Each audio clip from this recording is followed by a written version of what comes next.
If you just took over safety and your safety binder looks like a crime scene, take a breath. It's okay. You don't need 6 months or an army of safety consultants to get you through this. By the end of this episode, I'm going to give you a simple 5-day plan to go from overwhelmed to OSHA-Ready. And by the end of this episode, you'll know exactly what to fix, what to skip, and how to prioritize your time so that your organization is OSHA-Ready. Let's jump in. Well, hey friend, my name is David Sawyer. This is Help with OSHA. I'm a safety coach. I help busy managers go from overwhelmed to feeling under control. And in this episode, we're going to be talking about 5 days. We're going to talk about a 5-day plan that you can take your company from a mess to organized. You see, here's the funny thing. Oftentimes, a new safety manager sits down in the chair and they feel like they're doing the work of what 5 people have put before them, and they don't really know where to start. Unfortunately, safety managers can turn over. They can change. And so if you're walking into a safety management position, you can feel like you're behind the 8 ball before you even got started. And you feel overwhelmed. Everyone's talking about they need PPE and they need training, and managers are telling you they don't have time to do training, and you feel like you're going to pull your hair out because you don't exactly know what to do. Well, 2 things I want to share with you. Number 1, go to my website, Help with OSHA, and download a free OSHA audit checklist. Number 2, if at the end of this video you want more help, I actually have an online coaching program called Safety Starting Point that will walk you through the first 100 days of being a new safety manager. And after that, I have a group that you can join called Stress Free Safety. And I walk you through exactly how to manage safety in a systematic, organized way that's effective and will help you reduce accidents and prevent accidents and eliminate OSHA to where you don't have to worry about it anymore. The goal is to make it so boring at your facility when it comes to safety that OSHA inspections never happen. But let's go ahead and get into it. Let's talk about the 5-day plan. So what do? Your OSHA binder is a mess and you don't know where to start. Day 1 is your starting point. And so what you want to do is you need to know where you are right now. You need to take a lay of the land. Where are you right now? So what I would do is I would go through your safety programs. Now, we're not rewriting any programs. We simply are assessing where you're at. So we want to go through the core safety programs. These are going to be lockout, tagout, confined space, emergency evacuation, and a preparedness plan. We can look at fall protection. We can look at powered industrial truck. We want to know what are the OSHA required programs that you need at your facility and what do you have. So you should have a list of required safety programs that you have to have. These are going to be written safety programs, and these programs are going to have training records attached to them.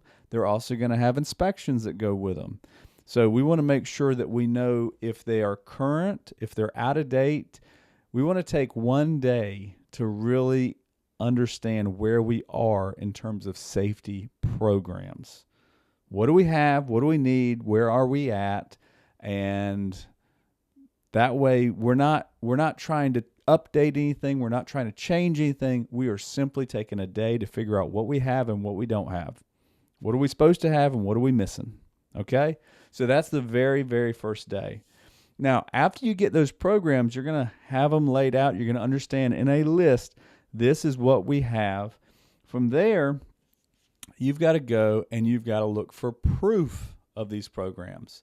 That's something that OSHA does. When they do a safety inspection, they don't take your word for it. They want proof. They want to see evidence. They want to see training rosters. So you got to go through and you got to make sure that you have evidence that these programs are real, that they're being done.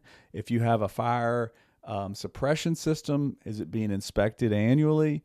If you have fire extinguishers hanging on the wall, are they being inspected monthly by your company? We want to make sure that we have proof for the inspections that we're doing. So, lockout, tag out. Do we have machine specific procedures? Go through, don't get overwhelmed. Just take it one bite at a time. One of the best advice I ever got from a mentor, and this is classic. It's been around for a long time, but I'll never forget. The first time I heard it, I was about 20 years old, walked into my first real job as an intern. And it sounds kind of, first real job as an intern, but I actually got a full-time position at this company after college. And I remember my boss was a director of engineering, and he said, David, this is a big project. You eat an elephant one bite at a time. And that's what it is with safety. When you got safety programs, you're going to have a program, and then you're going to have multiple things under that program that are required. Don't get overwhelmed. Just look for the proof. We're trying to find the proof that this program is real and it's not just paperwork. Okay? So we got documentation, we got training records, we got that figured out. So that's the second day. And really, they can kind of feel like they blend in because you're finding the written programs that you have, you're finding your current status, and then you're finding proof that that's realistic. So that's all in 1 and 2, day 1 and 2.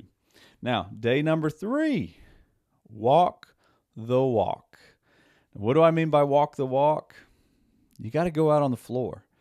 You got to walk the floor, and you got to see, do I have evidence that the training is being implemented? Are employees doing what they're trained to do?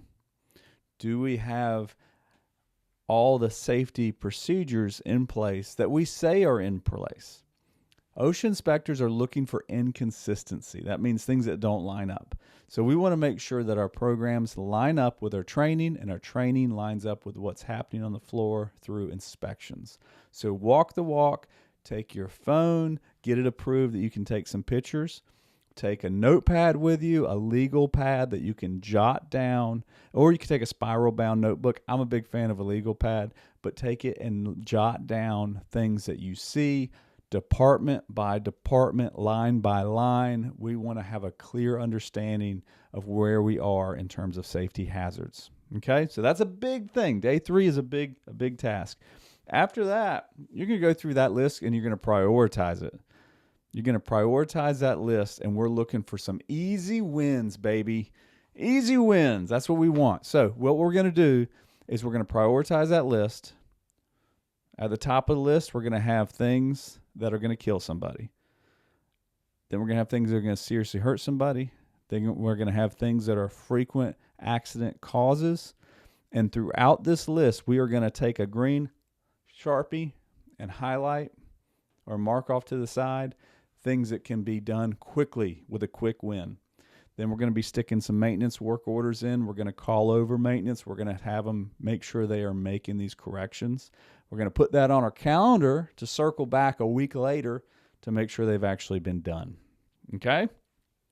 Day 4, easy wins, baby. Prioritize, make a list, easy wins. That's day 4. Day number 5. This is where we start getting other people involved. So the first 4 days are you. That's your job. That's your job. Stop the distractions. Turn off your phone.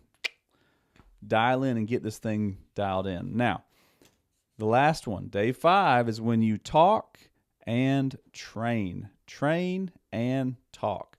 So this is when we want to get people brought in. So if you have a safety committee, you're going to bring them in the loop. If you have managers, maintenance managers, HR managers, plant managers, shipping managers, quality managers, if you have a team of leadership that you can count on, you're going to bring them into it. And you're going to have a meeting and you're going to say, here's where we are with programs. Here's where we are with inspections. Here's where we are with training. And look at this list of items that I have that we need to get corrected. And the key word is we. We. It's not you. It's not just the safety manager, and it's not just the people that are in maintenance fixing things. This is a team effort. So we want to make sure everybody is involved. And then we take that list and we break it down and we get people working on certain things. So that is a 5-day plan. If you do that, you're going to be light years ahead of where you are on day one. And you will actually have a path to follow. That's the nice thing. I tell you, that's one of the most important things I've discovered being a safety coach is just giving people a plan. It is life-giving to feel like I wake up, I go to work, and I know what I'm supposed to do. You can put this together in 5 days, and you can go from overwhelmed to OSHA-Ready. But like I mentioned in the beginning of this episode, you can go to my website, helpwithosha.com, for more resources. I have a safety starting point coaching program. Highly recommended if you're new to safety or if you're a new safety manager at your company. Also have a group called Stress Free Safety, which is a coaching community where I provide training, online coaching, resources, and there's a community of safety managers helping each other out. So you can dive into those resources, but please, whatever you do, don't forget to download the free OSHA audit checklist. It's the best place to start. It will give you a walkthrough of exactly what you need to do at your company to get prepared. So on that note, do everything you can to keep the people you work with safe, because no one should get hurt at work.